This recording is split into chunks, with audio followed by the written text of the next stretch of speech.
අයියා මම මෙහෙම හිටියට ඇත්තටම මම තමයි ලංකාවේ වැඩිම සිසුන් ප්‍රමාණයකට ඉංග්‍රීසි උගන්වන එකම ගුරුවරිය.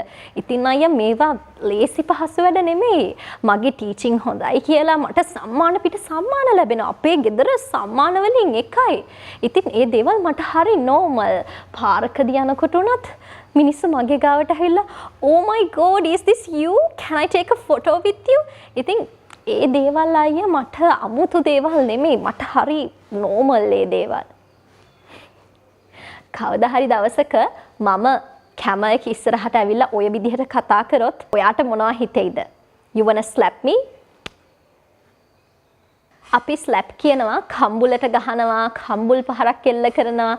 ඔන්න ඔය අදහස තමයි අපි ස්ලැප් කියන මේ verb එකෙන් දෙන්නේ. ඉතින් මම ඇහුවේ you wanna slap me? මෙතනදී you wanna slap me කියලා කියන්නේ ස්ටේට්මන්ට් එකක් වුණාට අපේ ටෝන් එක චේන්ජ් කරලා අපි ඒක ක්වෙස්චන් එකක් බවට පත් කරලා තියෙනවා. ඒ නිසා මේ you wanna slap me සහ do you wanna slap me කියන මේ phrases දෙකම එහෙමත් නැත්නම් මේ sentences දෙකේම තියෙන්නේ එකම meaning එකක්. කොහොම හරි මම ඔය මුලින් කරපු ඇක්ට් එක හා සමාන වීඩියෝ ක්ලිප් එකක් මේ දවස්වල සෝෂල් මීඩියා හරහා හෝ ගාලා වයිරල් වෙනවා. ඒ වීඩියෝ ක්ලිප් එක මම මුලින් දකිනකොට මට හිතුණ දෙයක් තමයි මාර achievements ටිකක් නෙමෙයි මාර talented නේ කියන feeling එක ඇත්තටම මගේ හිතට ආවා. හැබැයි සමහර වෙලාවට අපි ළඟ කොච්චර achievements තිබුණත් කොච්චර talents තිබුණත් අපි ඒවා deliver කරන විදිහේ වැරද්දක් තියෙන්න පුළුවන්. අපි කතා කරන ටෝන් එකේ අපි හඬ හසුරවන විදිහේ වැරද්දක් නිසා මිනිස්සු අපිට මඩ ගහන්න පුළුවන්.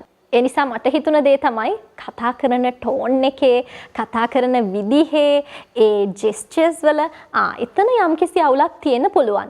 හැබැයි ඒකත් අපිට ජජ් කරන්න අමාරුයි. මොකද අපිට හරියටම මිනිස්සෙක් ගැන දන්නේ නැතුව එයාව ජජ් කරන්න යන්න බෑ. ඒ නිසා අපිට කරන්න තියෙන හොඳම දේ තමයි අපේ ජීවිතේටත් ඒ වගේ achievements ගොඩාක් ලං කරගන්න පුළුවන් විදිහට තමන්ව හදාගන්න එක තමයි අපිට කරන්න පුළුවන් එකම දේ.